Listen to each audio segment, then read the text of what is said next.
Well, good morning, everyone. Happy Monday to you. And here we are together for our first real official conversation.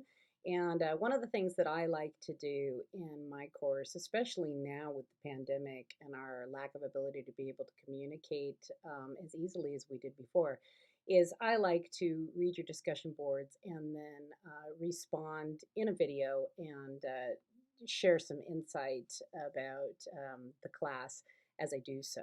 So the first thing that the first person I want to address, I'm just going to go down the list of the Blackboard, is Paige. Paige, you had talked about unplanned teaching opportunities. And I wanted to bring that to the attention of the group. Some of you are familiar with unplanned teaching opportunities, but one of the things that's going to be really important during this pandemic and this online distance learning is these unplanned teaching opportunities and how you choose to spend things when they happen. Um, if you freak out, the kids are going to freak out. So the best thing to do is to just, move forward and learn, use it as a learning lesson.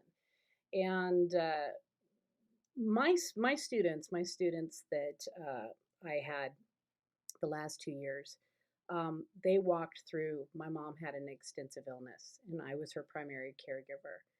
And I cannot tell you how many times an unexpected teaching opportunity came up about how to manage life, how to navigate schedules, um, how to get out of your head, to put yourself in the moment, to teach or to learn. So as we pivot into this going from triage education like we did this last semester to this new idea of distance learning and online learning, I want you to take those opportunities and run with them. So I think that's wonderful, Paige, that you're already doing that. Coral, and please let me know if I'm pronouncing that correctly. I hope I am. You were talking about designing things, and you had said we always come back to what we design on our own without the publisher. And I wanted to bring that to your attention because we often think about IEPs, individualized educational plans related to special education needs, but really we need to look at that related to all students and also to all teachers that we may be collaborating with and working with. And the reason why you keep coming back to what you guys design is because you are making it personal for your students. It's meeting your needs.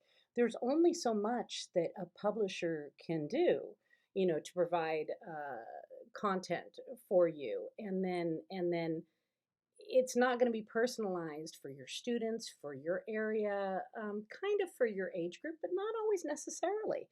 And especially now with how quickly things are changing in the world and digital technology and how information is so at our fingertips, sometimes we purchase work from publishers that is not really going to be relevant to what we're doing in the classroom or how we're changing things. So I think lean into that, embrace that, continue to create. One of the things that we're seeing more and more in education, and this is an unfortunate thing, is that creativity used to be much more embraced, and teachers were masters of craft, and we're seeing more canned content and more rigidity towards assessment and those types of things. I think we're starting to turn the corner, and I think the pandemic, the silver lining of the pandemic, is we are being forced to consider this new type of education about 5 years sooner than we would have had to. So I say keep creating, keep designing, and especially during this time, you guys are going to really have to band together and create. Once you see how it's going with the students, how this is going to work for you. Valeria, you were talking about how you're a younger teacher, a new teacher. Welcome to our profession, and you were talking about people had told you the first 5 years are the hardest, and of course, I couldn't stop laughing. I would think Kristen, who's in her 25th year, and me going on my 30th, we might say, I'm not so sure about, not so sure about that. You have hard years and you have easy years. Uh, the first 5 years are hard because you're just learning so much. You're learning how to manage. You're learning how to not manage children, curriculums, meetings, scheduling, family, all of those types of things. But I've noticed that in the last 5 years of my teaching career, and I teach high school, so I noticed some of you were like, "Oh, I'm glad to see high school teachers on here." I teach high school and I teach college. So I would say that these last 5 years have been my hardest, and I'll be interested to see what Kristen has to say about that. But for me, it was really difficult. I was caretaking my mother-in-law, and then she passed, and then I was caretaking my mom, and she passed. It was just back to back, and I think it was Brian. I think, Brian, you were talking about how your principal invites creativity, embraces creativity. Well, that's not always the way it is with admin, and um, it wasn't for me. So these years were hard. And I think that you find your way through hard years by having good friends at school that you can trust, that you can communicate with. You find people that may not be your best friends at school, but you admire them and their teaching and how they're moving through things, and you seek them out and ask if you could collaborate or learn from them. You also give back to your community. You give to other teachers. If you see somebody struggling like you were once struggling, it's interesting. Sometimes when you're having a hard time and you're of service to other people, it takes you out of your hard time pretty quickly. So, things to consider. Um, Stephanie, you're doing some great things with the littles, and I do like to call the elementary kids the littles. Stephen, my husband, and I, we have a god baby. He's 3, about to be 4. He's our little, and you're really doing some great thing. Google Slides, Nearpod, YouTube, doing the ESGI assessments, and I hope that anybody who's listening in right now, that if you're interested in any of those tools, that you do. Talk to Stephanie about it. And Stephanie, I think what's cool about what you're doing and what I want to see from everybody in this class is you have to lean in. You have to lean into this. We can say all the time, well, they didn't do this or they didn't do that, and we can fuss and we complain. And absolutely, I fuss and complain too. But at the end of the day, we have to lean into this change and find a way to move through that's going to work for us as educators, as human beings, and how best to support our students. Nina, you had talked about being a perfectionist, but also being distracted. I know what you're talking about. I definitely try to do things well, and then all of a sudden I get distracted by something, and I'm like, oh my goodness. I think that many of us wear multiple hats and are trying to multiple task and pivot at this time. And I think it's very important that you are aware of this. It's a gift and also a curse, as I can tell you, as a fellow one. And I love that you said, I'm not dwelling on what I cannot control. This is so important, you guys. This is really important. There's a lot out of our control right now. There's a lot out of our control. And if we're focused on that, the anxiety and the stress and what we're doing is going to take us over the edge. That's why when something does happen that's out of control, as you're doing online teaching, it's best to de-escalate the situation instead of bring it up. Even if you have to put on your game face just till you get off the computer and go, "What was that?" Okay, but you got to put that game face on. A funny story that I thought you guys would get a kick about is that I taught summer school this summer. I wanted to just work with the kids and see where they're at, make sure they were okay. So I decided to teach summer school. I've taught summer school many years. So here we are doing this online thing. And I had this one student, and she had her Chromebook. And the first day that she came online with me, and I'll tell you the story, and then I'll bring it back to the person who was talking about this. I think it was Parvin, but low socioeconomic family, like a 1 bedroom apartment type of situation. And here she was, she'd opened up her Chromebook and she was in this bedroom. And, she was like, it looked like she was on her knees in front of a dresser, and she was lovely. And she was talking very quietly. Well, as you can imagine, I have this voice that can stop traffic, anywhere. And so I'm talking in my teacher voice and talking to her, thinking this is her quiet room. And all of a sudden, I noticed that there's 2 people sleeping in the bed behind her, and I was like, got distracted. She was typing something, and I got distracted by it. And I looked, and it was her grandparents. And her grandpa heard my voice and sat up in his little pajamas and turned and looked at the screen and then saw me. Like, we connected, and he just waved at me and then rolled over and went back to sleep. And I was taken back for a second. It felt like a scene out of Charlie and the Chocolate Factory with Grandpa Joe and Grandma Josephina.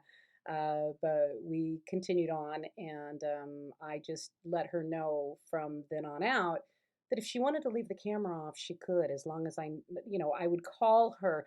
I would say her name and make sure that she was responding. And that's one of the things that I want you to remember is some students don't want to have their cameras on. Okay, and forcing them to do that to make sure that they're present is going to be a problem. They don't feel safe, they feel anxious, they may not want you to see their home environment. Their parents might not be comfortable with their home environment being seen. So let them have their picture in the beginning. It might change over time, but don't force the issue, uh, because you're going to end up losing kids. Is what's going to happen. And there's ways to make sure that they're still on task without having to see their face. They might even be comfortable being with you in a smaller group type session, but we have to be open to what's going on in the world right now and what's going on in education with our students. Deborah, BH, B period, H period. You were talking about backwards design, and that, hang on, I'm just checking if this, I wrote backwards design and then I did not finish my note. Sorry. Deborah, I think you were talking about backward. I'm going to come back to you, Deb. I'm going to come back to you. Let me figure out what I was writing there. Robin, harp. I love that you do music and your last name's Harp. How fantastic is that? And you were talking about special education and how music and song can really make a difference. Music and song can make a difference with everyone. I can't tell you how many times I have changed a mood in a room by putting on specific music, or talking about music, or allowing the kids to create with music. And I teach American history literature, 11th grade. So yeah, I'm in an academy that our CTE focuses arts and entertainment. So we use music a lot. And you guys, Deborah Young and Deborah Y, and you were talking about music assessment plans and what you were going to do. And we're in flux right now about how we're going to assess and how we're going to come up with an assessment plan.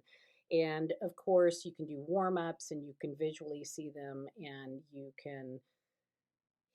can kind of hear them, through our devices, but it's difficult. You guys probably already know from reading my bio that I'm a professional musician, so that makes it kind of difficult. Um, you're going to have to go into this fully expecting that there's going to be technical difficulties, that the kids might not have quiet spaces.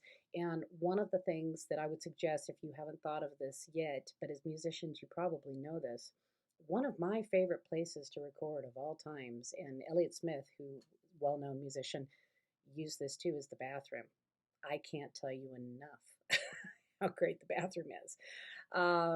Standing in the shower, playing an instrument, recording voice, you're going to get that really nice acoustic. You're going to get that really nice reverb. It's going to be really clear and crisp from the bounce. It's just enough bounce with all that tile. So it also gives them a place where they can go 10 minutes.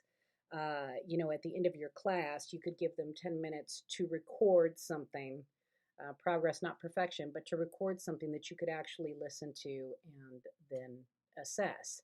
So just some things to consider. I'm not saying do that. I'm just saying that is something that you can consider. And you definitely want to go in here expecting that they're not going to have a quiet place and that there are going to be tech difficulties. Kids are also really great. Our students are really great, of course, of doing TikTok and SoundCloud and all sorts of things where they can record bits of music and share them to you. SoundCloud would be awesome. I'm sure there are numerous programs that probably are going to be giving free things related to apps on Chromebook for our students at this time. Carly, and I have to stop from calling you Carly B. My favorite niece is Carlisle, and we always call her Carlisle Baby, which of course went to Carly B.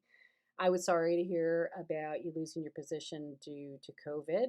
That is horrible, and that must have been very stressful for you. But I did love how you said that you were getting your master's so that you had more career movement. And I can just tell you, man, districts love degrees and they love accolades. So I think you're doing a great thing. You're considering this for your career. You're taking a positive spin on this, which is just what I was talking about earlier. You have to find a way to lean in and move forward, and you're doing everything that you can to make sure that you are not expendable in the future. Having said that, having said that, I want to remind everybody here, you need to take care of your health first. You need to take care of your health first and your family first. Because no matter how wonderful we are, if something happens to us, there will be a substitute in the class the next day. Somebody told me that many years ago, and I've never forgotten it because I loved to burn my candle at both ends. So please make sure that you're taking care of yourself. You, just like they say, like in program and meetings, you have to put on your oxygen mask first before you put on somebody's oxygen mask on a plane in a serious situation. So take care of yourself. But I think what you're doing, Carly, is fantastic. Elizabeth, I actually screenshot what you said because I thought it was interesting. Uh, you said, I'm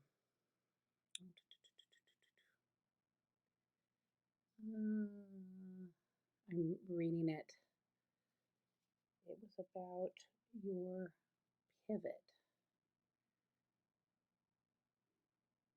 Oh, you said, I always take into consideration my students' IEPs and individualized needs when planning, and this year I am challenged to discover what my students need. And you talked about how if somebody had asked you, if I had been asked that question a year ago, I'd known exactly how to answer. However, as education changes venues from face to face, in person to remote learning, and I learn new tools, applications, and methods from CUI, my lesson designs and assessments are also changing. Absolutely. I thought that was brilliant insight, and I wanted to make sure that everybody heard that and read that and now heard it because you want to use this class, this curriculum design, to help you get through to the other side.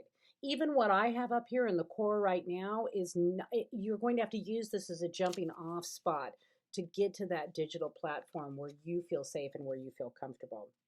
I'm running out of time. Uh, Parvin, I love that you said you felt like you were flying by the seat of your pants. We all are. And I think there's comfort in remembering that we're all in this together. Seek out the helpers, seek out the people that are going to be able to help you move through and advance in technology. And P.S., I love cold weather too. And Elizabeth, you said that you were at your family's cabin in Big Bear. Well, I will see you there.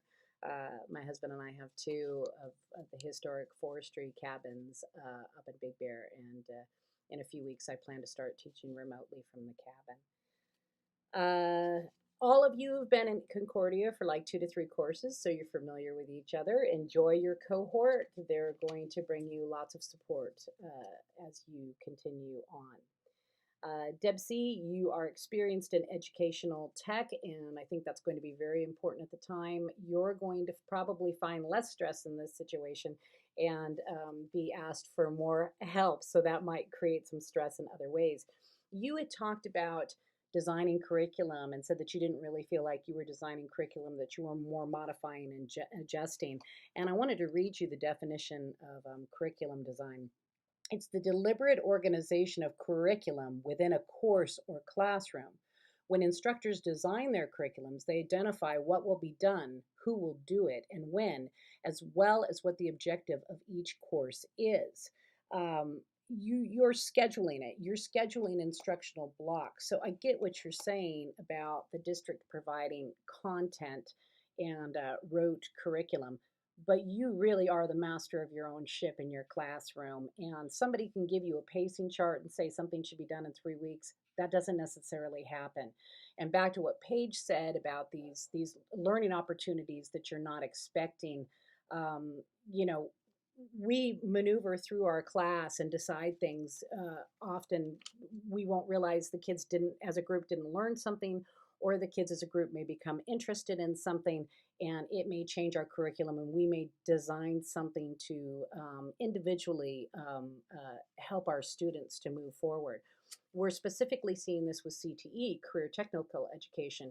So, what you might see in my 11th grade classroom related to my arts and entertainment integration into American history literature may look completely different in a ninth grade English classroom that may be studying world lit.